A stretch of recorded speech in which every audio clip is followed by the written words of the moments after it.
Happy fathers day నైనా. అంటే ఏంది నైనా? ఈ రోజు నాయనోళ్ళందరికీ పండగ. పండగ మేకపోతే ఏమన్నా నరకాలేవా? మేకపోతే నరకాల్సిన బడ్లే, కొత్త బట్టలు కొనిస్తే సరిపోతుంది. కొనియాలనా? ఈ రోజు పండగ మాది కదా, మేము కదా వేసుకోవాలి కొత్త బట్టల. అట్ట కాదది, కొడుకులకు కొనియాలా, అదే పండగ. డబ్బులా లేదా? ఉండదు నైనా. ఇందా. ఏమి నాగయ్యా, వడ్డీ డబ్బులు ఒకేసారిగా వచ్చే నెల ఇచ్చేస్తానయ్యా. అదంతా కుదరదు అయ్యా. బిడ్డ కొత్త బట్టలు అడిగినాడు. మీ బతుకులకు కొత్త బట్టలు కొన్నా రేపటి లోపల వడ్డీ డబ్బులు ఇంటికి చేరాలి. వడ్డీ డబ్బులు అని చెప్పు ఉండొచ్చు కదా నాయన.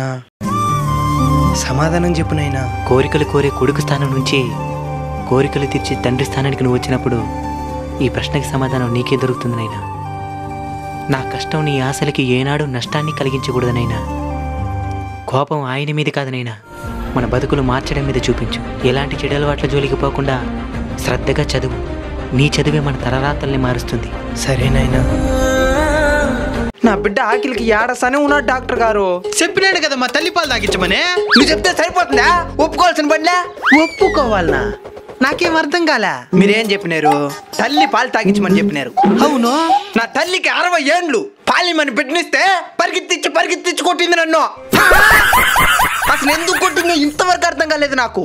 తల్లి పాలిమంటే నీ తల్లి పాలిమని కాదు, బిడ్డ తల్లి పాలిమని. మా అబ్బాయికి ఏ అలవాటు లేదు. మీ అమ్మాయిని నిశ్చింతగా ఇచ్చి పెళ్లి చేయొచ్చు. ఏమంటావమ్మా? ఏ అలవాటే లేదంట. ఈ కాలంలో అలాంటి వాళ్ళు దొరికేది కష్టం నాయనా. చేసుకుంటానైనా. పెళ్లికి సిద్ధం చేయండి. పెళ్లి తర్వాత.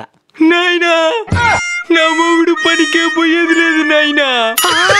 ఇంటికాడు ఉండే తిని అప్పులు పాలు చేసేస్తున్నాడు నాయనా. వస్తున్నాను అక్కడికి. ఏమయ్యా పెద్ద మనిషి, అల్లుడు పనికే పోయేది లేదంట. ఈ విధంగా ఉంటే అట్టా? నేను పెళ్లికి ముందే ఇవన్నీ చెప్పినాను కదా, ఒప్పుకోను కదా పెళ్లి చేసుకున్నారు. మళ్ళీ ఇదేంటి? పెళ్లికి ముందు చెప్పినావా? ఏమని చెప్పినావా? అబ్బాయికి ఏ అలవాటు లేదని. అంటే పనికి పోయే అలవాటు కూడా లేదు. మాకు కూడా ఒక అలవాటు లేదు. ఏంటది? కొట్టకుండా వదిలేసే అలవాటు.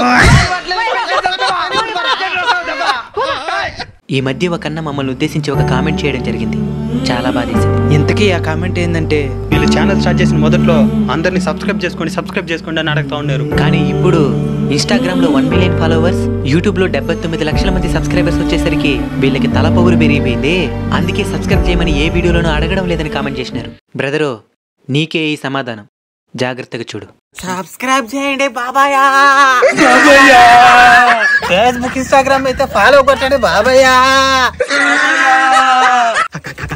సబ్స్క్రైబ్ ఫాలో సినిమా సబ్స్క్రైబ్ చేయండి. ఫాలో కొట్టు.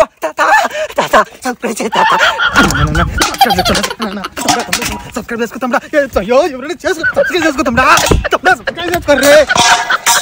ఎవరిని చూసి ఎంత మాట అనేవునా? ఇంకా కూడా తలపగురుందనుకున్నావా? సబ్స్క్రైబ్ చేయమని అడగకపోవడానికి కారణం ప్రతిసారి అడిగి మిమ్మల్ని ఇబ్బంది పెట్టలేక. ఇంకోటి, అడగకపోయినా కంటెంట్ బాగుంటే తప్పకుండా మీరు సబ్స్క్రైబ్ చేసుకుంటారనే నమ్మకం. ఇప్పుడు చెప్పినారు కదా సబ్స్క్రైబ్ చేసుకోమని అడగమనే. ఇక మీదట అప్పుడప్పుడు ఇబ్బంది పెట్టకుండా సబ్స్క్రైబ్ చేయమని అడగతాంలేండి. కానీ ఇప్పుడు మాత్రం సబ్స్క్రైబ్ బాబాయ్.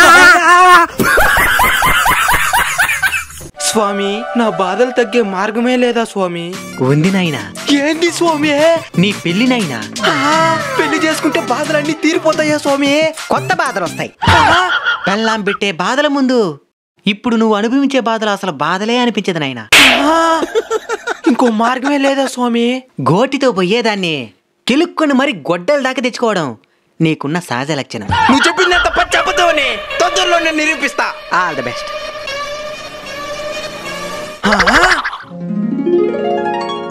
ఈ నీళ్ళల్లో అడుగు పెడితే 200 రూపాయల చొప్పులు తడిచిపోతాయి.